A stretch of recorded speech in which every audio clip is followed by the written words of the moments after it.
Gold Trails and Ghost Towns. Share the adventures of our early pioneers as we explore the development of the Pacific Northwest and beyond. With your host, Mike Roberts, and historian Bill Barlee.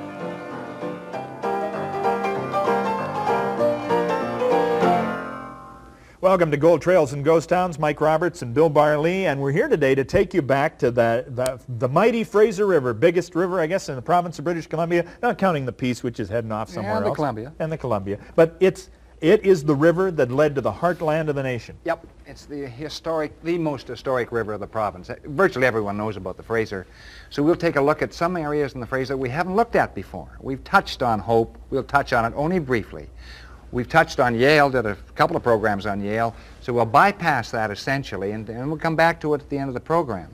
And then we'll go to Boston Bar and North Bend, which we really haven't touched. I can't believe we haven't done Boston Bar because it was the first, well, I mean, in my family's travels through British Columbia when I was a kid, going through the Fraser Canyon and being at Boston Bar was pivotal to talking about the caribou. Oh, of course. Boston Bar was an old stopping place right from the late 1850s right to today. Okay, a return to the Fraser River when we come back to Gold Trails and Ghost Towns after this break.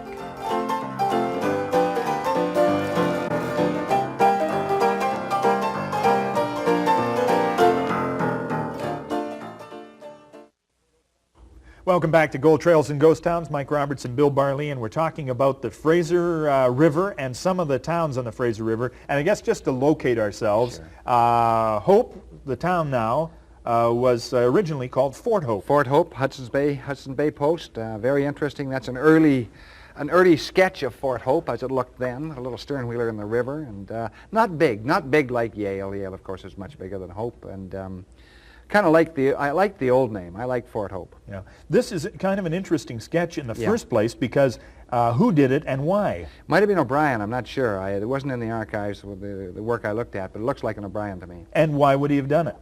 He was a correspondent who was wandering through and an artist and sketched on the river all the way up. And so that illustration would probably have accompanied some kind of a story about the discovery of gold on the Fraser. Certainly. And that would, because this was just around the establishment of photography, but before the first camera got there. Yeah, although there's some very early shots on the Fraser, 1862, 63, Mike. And the Fraser is the river in question here. Oh, yeah. Now, this shot here just says it all to me. I mean, contemplate people coming down there on a flimsy raft and trying to make their way up in this awful terrain. Yeah, it's a very, very dangerous river. It's precipitous. The walls are precipitous. The river itself is dangerous.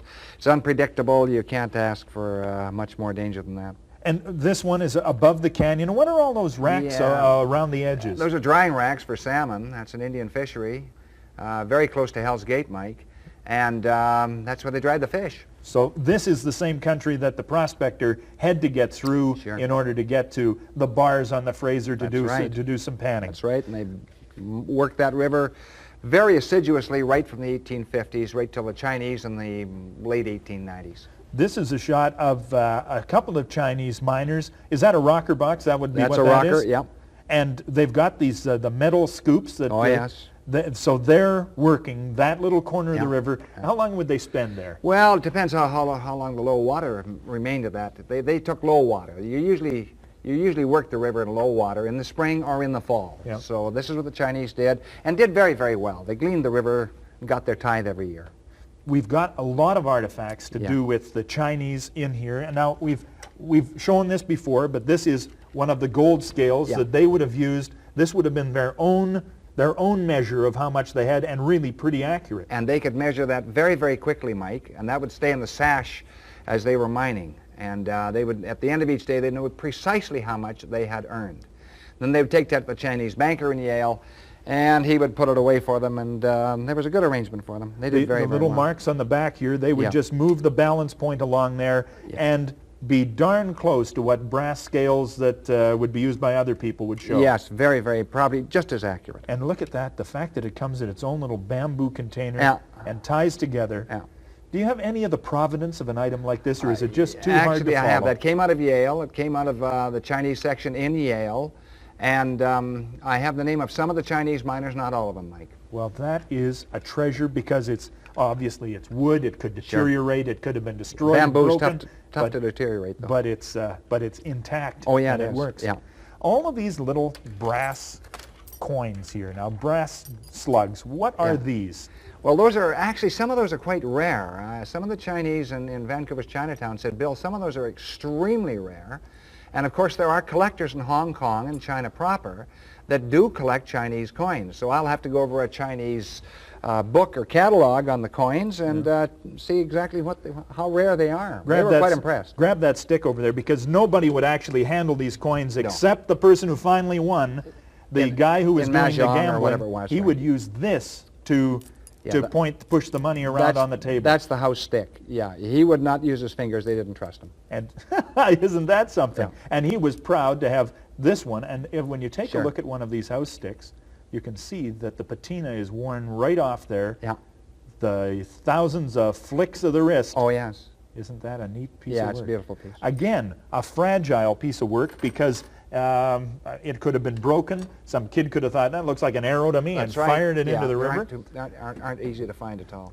I won't pick these up because they're just so tiny, and we'll just take a look at them here. These are vials that contain Oriental medicine, and they're all still sealed. Yeah, after 100 years, they're still sealed. Look at this. Now, what might be in there, Bill? Well, I purchased those from August Sinclair Milliken when he was selling his collection about 20-odd years ago.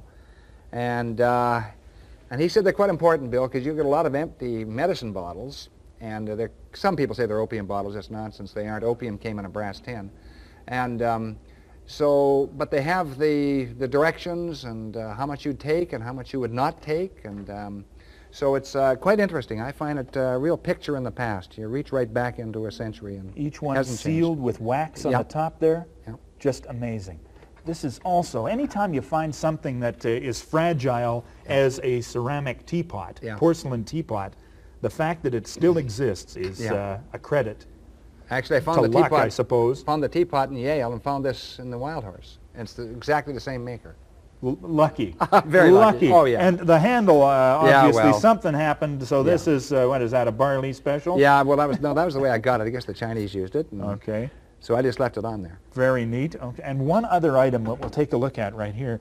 Now, this, I didn't know what this was. I thought it might have been a top for, to send the ashes of a relative back to No. China. This is a gong or a drum. It is a gong or a drum, yeah. And let me see if I can. They would hold it like this and then what? Strike it with No, something they'd wood probably here? put it right down, and they would strike it on this part of it, which would resonate through it. You see, that has quite a I see. resonance. The thing that's neat about this, and you had to point it out to me, was that it had been broken. Yeah, And there was a hole punched in it here. That's right. But some very talented coppersmith, or whatever this is made out yeah. of, has fixed it. And the you can- metalsmith did a superb job. They didn't want to send back to China for another one. They probably needed it in the Joss house, so they said, okay, we'll repair this. And he did repair it, and it's beautifully done. It is, in fact. And Yeah. Let me see if I can get a tone out of it. Can't get a tone out of No, it. you need to. You need to do that some other yeah. time. But the Chinese artifacts, how many Chinese were in British Columbia? What was the population of Chinese prospectors about that time? Actually, the figures vary. It was called Gunshan, and there were probably at its height very close to 10,000 Chinese prospectors in the province. Now, that people will think that's an exaggeration. I don't think it is. Some people have used that figure. I think around 8,000 probably. And they, of course, followed the Fraser. They were in the Similkameen. Wherever there was Oh, yeah. gold, the Chinese were there and did a great job of finding whatever was available. Yeah, they're some of the best placer men in the business. Okay. The other people obviously gravitated to this area too. Sure. This is a shot of a dredge. Yeah. Now, when did dredging begin in the Fraser? Well, dredging actually began quite early, and most of the dredges came out in about the 1890s, Mike. And the dredges did fairly well as long as they watched the crew. And, and unfortunately, half the crews, the old maxim in the mining fields is you got about half the guys are high graders and half are dead straight. So they didn't do that well. It's really hard to know how well they did. Yeah. I know what their records say. The records say a few thousand ounces. That's possible, but if somebody was not watching the cleanup men, they might have been. Could you double that? I significantly mean, if half of the people were Yeah. high graders, could you pretty much double how much Well, gold? sometimes was- the high graders took much more than their share, though. Much more than yeah, half. Yeah. Well, when I take a look at that vehicle, that vessel, that piece of machinery, I mean, it had to do everything. It had to take gravels from the bottom. Sure. It had to wash them. It had to dump the bad stuff out. Yeah. How many would be on the river? Do you know how many operated on the Fraser? Not that many. The Fraser wasn't as good as some of the other rivers. I mean, the Yukon, the dredgers did very, very well there, but the Fraser's a very fast river, and it makes dredging more difficult than on a smaller creek, which really doesn't carry the gold that far. In this day and age where we're concerned about salmon stocks and things like this photograph is a telling one. It kind of sends a shiver up my spine because the Fraser actually was blocked by a landslide. And it broke through there, and that's only a 70-foot channel for the Fraser. That is incredible, Mike. Just unbelievable. And they could hear the noise when the landslide came down for miles around. And so it's still a dangerous canyon. You know. I think Jackass Mountain is unstable, and it's hovering right there. You could have a pretty good-sized lake where the canyon used to be. Jackass Mountain moves a little bit every year. So in this environment, the Fraser River, this environment moved the Chinese, moved the Boston men, and that's why it's called Boston Bar. Sure, Boston Bar. Now, the interesting thing about Boston Bar is this, Mike. The original Boston Bar was not on the east side of the Fraser, it was on the west side. So if you look at the old maps, the 1860 maps and 1862 maps, Boston Bar is on the west side, where North Bend is now. And then when the Caribou Road came through, it came on the east side, so they shifted Boston Bar, but not where it is today. The second Boston Bar was actually south of the Boston Bar that exists there today. And this we've had 3 Boston Bars. This photograph here, this is one of the ones I alluded to at the beginning of the program, an 1860s photograph. Yeah, definitely. This is phenomenal, the quality. I mean, it's a little on the gray side, but when you get right to the faces, the detail, the graininess is not there. That's right. These are folks that are in Boston Bar in the Fraser Canyon in 1860, and it looks like it could have come out of today. Yeah, it's well, they were superb. Some of the professional cameramen who went up through that area in the gold fields took superb pictures. Well, look at that, and look at that old hammerhead horse, and everybody holding still for that shot. The other interesting thing, there aren't a lot of early photographs of Boston Bar. Practically every other town in the province there is, but there isn't a Boston Bar. It's very tough to get hold of. Why would that be? I don't know, just Mike. too transitory? Maybe they haven't turned up.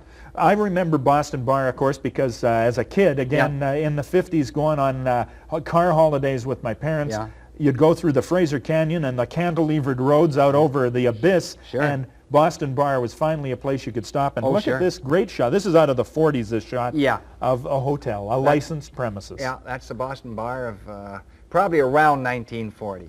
I think it's interesting because many a fortifying drink must have been taken there, of either course. before or after the trip through the canyon. I kind of like the feel of the town still. Yeah. You already mentioned the town that is survived, I guess, across the river from Boston Bar. But look at this is the Chinese working that area. And they called it North Bend in there, so that photograph was undoubtedly taken around 1890s after the railroad came across, then it was named North Bend, essentially. And the CPR came across there. These Chinese miners, you can tell by the round rocks, that's all river run. And if you go across there today, Mike, you will see all the Chinese workings, acre after acre, and everything is done just with precision. They were superb miners. This obviously, they've cut this area back into the bush. They've felled the trees. They're in the They're quite a ways from the forest, river, actually. and they are excavating with great detail the rocks that are from the river, an ancient river channel. That's right. And then they would bring down a little, the flume would bring down the water they needed to do the washing. Yeah, they tap it from some creek up above. That is phenomenal. Yeah, it's a nice and when you picture. take a look at that bank, it's taken out with a little small shovels. And all handwork very carefully, washed every rock. Of course, if you want to go to North Bend today, and the way they first... not today, but this is the some aerial time ago. tram doesn't go there anymore? That's another spot? Yeah. Look at that. That would... I don't know. I don't know if I've got the... There's 2 ways to go. East, eyes west, open or closed. straight down. Okay. 3 ways, actually. This shows just a couple of pedestrians out over the abyss, and this one shows a couple of fellas in their car. Yeah, and you had to trust the cable. Well, I guess you had to trust the cable. Did you ever take that trip? No. Would you ever take that trip? You have no trouble with vertical? I've been across on similar vehicles. Well, I'll just have to steel myself to the task, I guess, one of these days. Across at North Bend, of course, it was not inaccessible because the railway went down there. And this is a great photograph Yeah, it is. of one of the old locomotives on the CPR. Yeah, it's CPR. I don't know what number it is, but it's there. And look at a couple of guys out there. They've got the sidings. Look at the picket fence. They were Oh, yeah. proud of everything they did. Yeah. And the building in the background is what? Well, that's an old hotel, but Yep. we have a better picture on it later on. We'll get to actually. that. Yeah. This is a neat shot too. This is the Indian band at North Man, yeah. put together a brass band of their Yep. own. Yeah. And look at that. They got tubas. They got bugles. They got cornets. They were quite drums. well known in the area too. Right on. Yeah. What a neat shot. Yeah, it is a nice shot, isn't it? Okay, this is the one that you didn't want to allude to, but there is the CPR hotel. Yeah, and they were ahead of their time. They thought people would flock into the Fraser Canyon to stay at that hotel. Well, essentially, North Bend really never got off the ground. I think the big excitement of the year, and in some cases, when they brought the circuses through and the elephants had to water at North Bend, so they let them out and everyone came out to see the elephants. You know, That would be something That was to just the see. locals, though. It didn't bring a lot of money. What, to the why did the CPR. CPR think it was so good? Just because they were in the canyon and it was Yeah. so dramatic compared to what people Yeah, knew? yeah, there was some visionary in the CPR in the 1890s, late 1880s and 1890s, who felt that they could attract people from all over North America. He was ahead of his time, that's all. Was he the same guy who thought Banff would have been a good idea? Yeah, I think probably the same. Yeah. Excellent. Look at that. That's Yeah. gorgeous. Going to take a break here, but when we come back, a couple of more places to look at, and one of the ever-popular lost mine stories. We'll do that right after these words.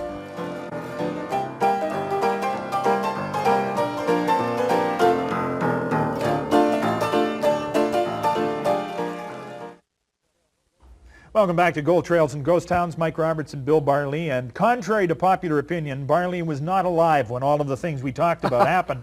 But some of the people you met were. So that's And some still are. yes. So this is the how do the stories get to you?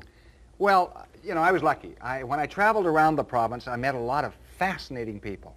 And you have to gauge each individual. Dr. John Gibson in Penticton, who came out of the Similkameen, has been all over the province. He's a marvelous raconteur. He has a great memory, and he fed me a lot of stuff. George Coletti in Nelson is very good. Certainly, August Sinclair Milliken was one of a kind as well. And August Sinclair Milliken lived in Yale. I mentioned him in one other program. And we used to sit down and talk about history of the Fraser Canyon and elsewhere in British Columbia. He was a student of Gold Rush history as well. When you say you used to sit down, what did you do? Did you go to his house? Did I'd you go to his the house, bar? yeah. Do you go to where'd you go? Yeah, So- I went to his house, and it was full of artifacts. I eventually bought his whole collection when he was an older man. And he told me a number of stories that kind of stay in your memory. And one of them was the Lost Gordon Mine. And the Gordon Mine story is interesting, Mike, in that it's not exactly precise. Gus None of did these find, are, it strikes me. Well, actually, no. Actually, we're pretty careful on the program. We say there should be some sort of possibility, at least. I think there is a possibility, because this area, for instance, has a number of famous mines. One was the Eureka, that was just out of Hope. And this is a silver mine. Yeah. And I notice in here there's about 11 people around. That seems to me a lot of people around a mine that's really only at this stage. Yeah, but they put some of the packers in there and everything else. And this was a very controversial mine. It was supposed to be very rich in silver. Really wasn't as rich as they thought. There was a court case over it. There was a murder. It was a very involved case. But I'm not talking about that. I'm talking about a mine that August Sinclair Milliken told me about in one of my many trips to see him in the 1950s, the 1960s, and 1970s. He's now passed on, has been passed on about 4 or 5 years ago. And he said, Bill, I think that the lost Gordon mine does exist. I think it's close. He said he showed me a couple of mortars and pestles he had found in the general area, which means that somebody was up there and crushing down the quartz. He said it was a free milling quartz in the area, and it was very, very rich. And he tried to trace it down, but he was not really that well. And but he insisted that it was somewhere up Gordon Creek, beyond in the upper reaches of Gordon Creek. A number of locals knew about it, but nobody found it to this day. But Gus was very, very selective, so I'm inclined to think there may be something to it. I think there is. So this is a quartz vein that's running above, that would be on the west side of On the the west Fraser side, River, definitely. and up Gordon Creek. Up somewhere beyond Gordon Creek or close to Gordon Creek. And it would be gold. You Definitely. figured it was pretty good showings there. Yes, he did. From what his information, he'd been there since the 1930s, so he'd have pretty good information. All right. Let's take a look at a couple more artifacts here. And again, the fragility of some of this stuff just amazes me. What would be this little black stick? Well, that's an ink stick, actually, and the Chinese were so meticulous that they named that it was an ink stick, and probably for a special type of calligraphy. Now, I've seen some calligraphy being done, and this stick, you'd put some water into a stone, some kind of a stone receptacle, and then rub this, and this would, the material in this would mix with the water, and then you'd be able to take one of these, and I just am amazed that this is available. Bamboo, and it's got the brush at the front. Some of the original ink is still in it from 100 years ago. And that's what they would do, the Chinese calligraphy. And there'd be finer points for that too. This would be for fairly crude writing, whereas the very fine ones are quite a bit smaller.